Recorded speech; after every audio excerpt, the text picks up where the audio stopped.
They are fighting for what they believe in. You are trying to fight for what you believe in.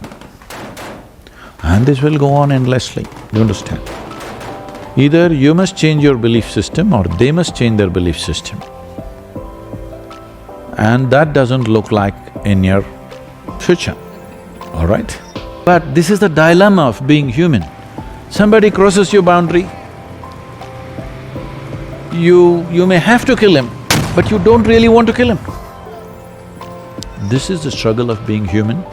This struggle must be there in a human being always. If this struggle goes away, you will become an animal. This struggle must exist within us, but still acting decisively for the larger well-being of a nation has to happen. So, wars are almost inevitable because economies are built on war. Without war, a lot of people cannot survive. The largest industry on the planet is arms and armaments. How will you not use it? If I am making guns and bullets and I sell it to you and you don't shoot a single bullet, I'm disappointed with you. I used to attend a lot of world peace conferences at one time. For about 2 years, 2.5 years, I attend a lot of international conferences. Then I saw, for a whole lot of people, this conference hopping itself is a profession, they're making a living out of it. I'm the only idiot sitting there thinking we are working for world peace.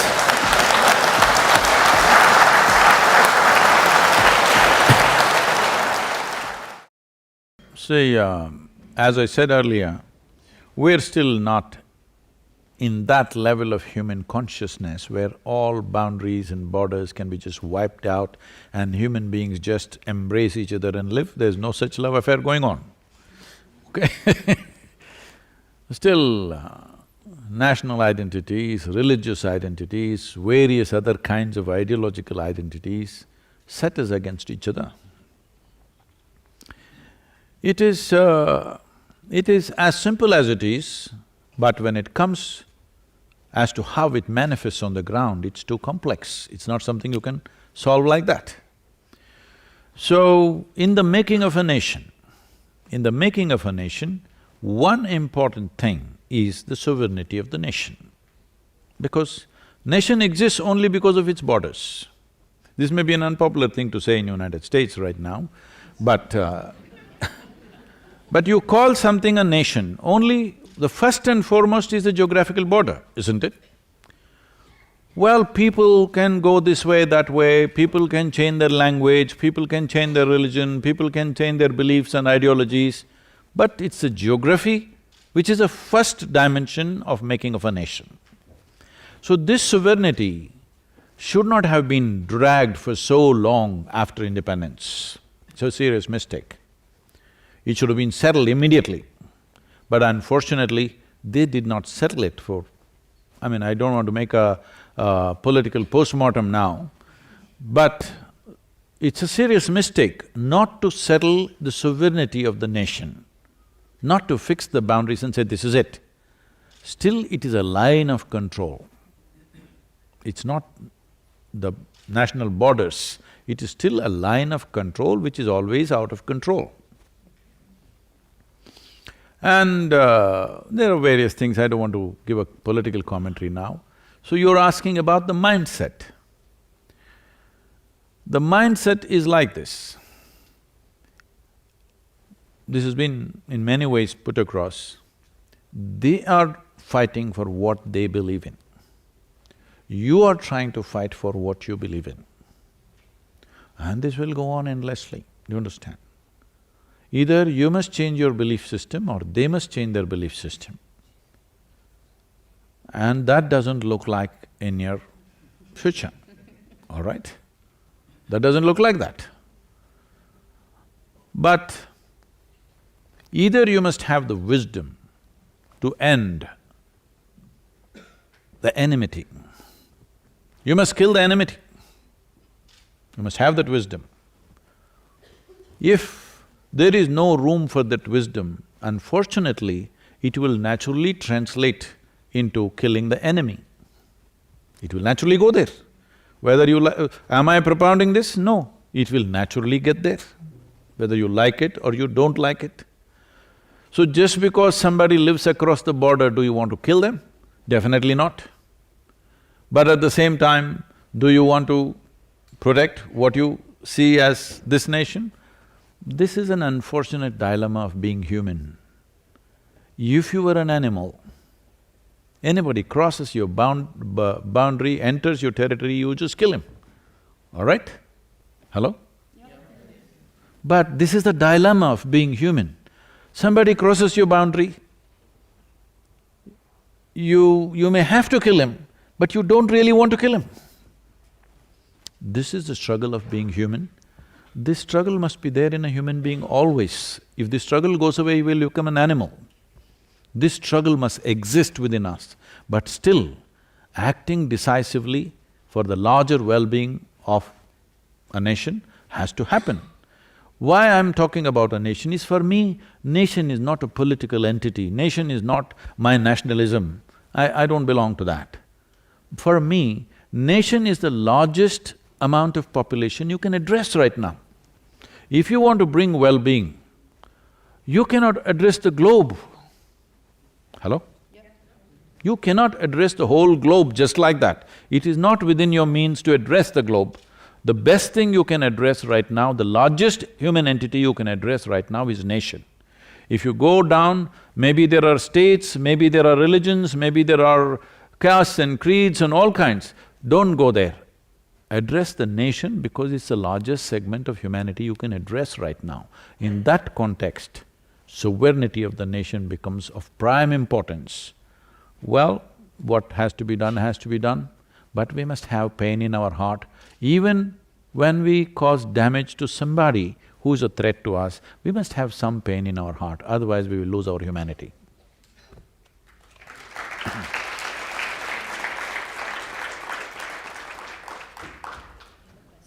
So I'm just saying, when retaliatory action happens, don't do this. We must… unfortunate, it must be done, but we must have some pain that we have to do these things. What I consider perhaps even symbolically, like a symbolic message that one of the most fertile, perhaps the most fertile soil on the earth is now in a country which is now in war, in Ukraine. What perhaps… what can we say about that? Or is it… based on my information, like the extremely fertile soil in Ukraine is up to 4 meters, the black soil, the most fertile soil on the earth. So how do we… what do we do? See, the thing is this, when nations across the world, almost without exception, fortunately, Europe was not going that way after World War II, but now once again they're going that way. Almost every nation has invested enormous amount of money in building and stockpiling arms, armaments, bombs, missiles, smart bombs. I don't know how a bomb can be smart, it's the dumbest thing to do. It is the dumbest thing to do.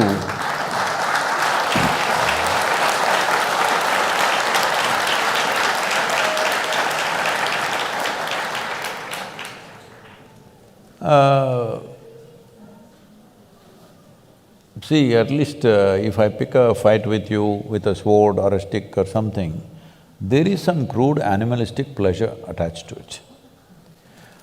1,000 people are sitting here, you just drop a bomb, all of them died. I don't know what is smart about that. I cannot understand this. But they are talking about smart bombs, where they're saying from 2 miles in the sky, they can drop the bomb into your house through the window. They're very proud of this. So this is not one nation, across the world, all right? So all of us as people, were we all thinking, all these bombs are being kept for entertainment, for display, or it's artwork, what did you think? One day it will be used. Yes or no? It has to be used somewhere. The question is on whom? The question is not whether it will be used or not. The question is just where and on whom, isn't it? So when it is piling up, we are all okay with it. In every movie, there is no movie without a bomb or at least a smashed face. We are all enjoying it. When it really happens, we say, oh, we're shocked, we're shocked. It doesn't work like that, life. This is why I'm telling you about the soil. Will you grieve after the disaster? Or will you be that generation will turn the disaster around? This is all the choice we have, because this is our time on the planet. How we do our life is our life, isn't it? So, wars are almost inevitable because economies are built on war. Without war, a lot of people cannot survive. The largest industry on the planet is arms and armaments. How will you not use it? If I am making guns and bullets and I sell it to you and you don't shoot a single bullet, I'm disappointed with you. Hello? This happened, I was at the World Economic Forum. At that time, the Sudanese war was going on, terrible war. Over 2,600,000 people died, out of which 50% were children below 6 years of age. Can you beat it? 130,000 children die in one war. So, at that time, some, movie stars and others are going there and carrying one, an African child is always a trophy. You carry this child and take photo ops and all this is happening. And they showed a video where all these militants or soldiers or whatever you want to call them, they're just going in these pickup trucks, simply shooting at the sky, okay? I said, see, these guys, if I have a fight with you, at least I need to shoot you. If I'm shooting the sky, that means I have abundant supply of bullets, isn't it? Abundant supply. Otherwise, I won't be shooting the clouds. If I'm fighting a war, when I shoot, I want somebody to die. Yes or no? Hello? Yes. I'm not going to shoot at the sky, but they're shooting at the sky with automatic weapons continuously. I said, see, somebody is supplying them plenty, all right? Otherwise, nobody will shoot at the sky. I said, there are 62 industries in the world who manufacture that caliber of bullet. I will give you the addresses. Will you go and lock them up? No. You will go to the war zone and pick up a child and do drama. All you need to do is, if you take away the bullets, once that runs out, maybe they will hack each other, but you can't kill that many hacking, at least. If you can't transform the human being, at least you must defang him, isn't it? Hello? Yeah, defang means you take away his teeth at least. If transformation is possible, fantastic. If that is not possible, at least his empowerment you should bring it down, isn't it? So, we have no intent of stopping the war, let's be clear about that. When it happens to us or when it happens close to us, we will cry. When it's happening somewhere else, it's drama. This inhuman attitude towards war and to killing and the suffering that other people go through we must come out of that. Because most evil things have happened not necessarily because of evil intentions, simply apathy. You sleep through life. Is sleeping a crime? Hello? Is sleep a crime? Hello? No, sleep is a good thing. But if you sleep through your life is a disaster. That is what is happening to the world, both in terms of soil, both in terms of… in terms of war. This is what is happening, we sleep through. After World War II, we formed League of Nations, we made United Nations. The idea was never again such wars will happen, right? Not just for Europe, for the whole world, never again it'll happen. But since then, how many wars? Actually, if you look at it, there's not been a single day's break on this planet after World War II without at least a battle going on somewhere. So, we have issues, We have economic issues, we have property issues, we have issues, all right? This is the idea of setting up a United Nations, that we will fight with our words and solve our problems. We are not in such a la-la land that we don't have any issues, we have issues. We genuinely have issues, isn't it? That two sets of people believe this is it, that is it, there. But this is the idea of setting up a platform which would solve problems. What has happened? We have pushed it to the side and doing what we want to with each other. So, 20th century, 21st century when it began, everybody said, this is 21st century, this is the age of information, this is technology, this, that, no wars. Tell me how many wars in 21st century? How many nations have been destroyed in 21st century? Many. Too many. Too many for 22 years, isn't it? So how do we wake up? See, these are things that you can't turn around overnight, but first thing is, within your hearts, your anger and hatred must go. I must tell you this. I used to attend a lot of world peace conferences at one time. For about 2 years, 2.5 years, I attended a lot of international conferences. Then I saw, for a whole lot of people, this conference hopping itself is a profession, they're making a living out of it. I'm the only idiot sitting there thinking we are working for world peace.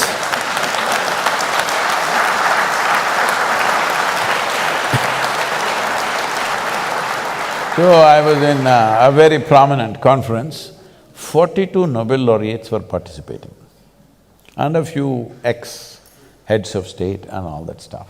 Because when they're head of state, they will do war, after they retire, they will talk peace.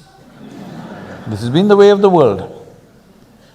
So, I was here and this is the third day afternoon. One particular Nobel laureate, it's his turn to speak and after that I'm speaking. So he came up and there is this podium is a little exposed, a proper big podium, the wooden thing. So he went and stood behind that and he opened his file.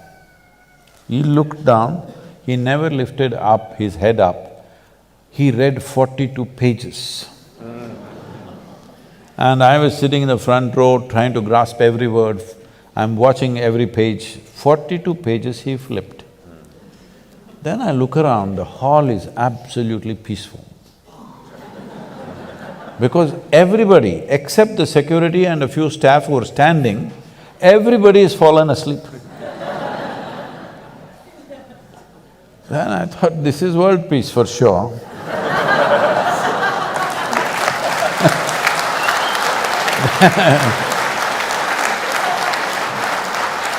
Then my turn to speak came and I said, see, in the last 3 days I've heard so many bombastic speeches about creating world peace. But I'm asking you sincerely, how many of you can place your hand on your heart and say, your mind is peaceful? Because if your mind is not peaceful, if you can't make your mind peaceful, making the damn world peaceful is out of question. Because what you are seeing in the world is a larger manifestation of what's happening in human minds, isn't it? If there are no human beings on this planet, world is peaceful, isn't it?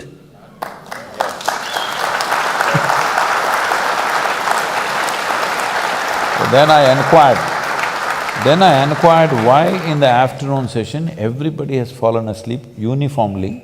There was a certain unity about it, except me and a reader, he's not a speaker, a reader. Everybody has fallen asleep. Then I asked, what happened? He said, no, Sadhguru, yesterday evening there was a Bacardi festival. Oh, free drink. So everybody became peaceful.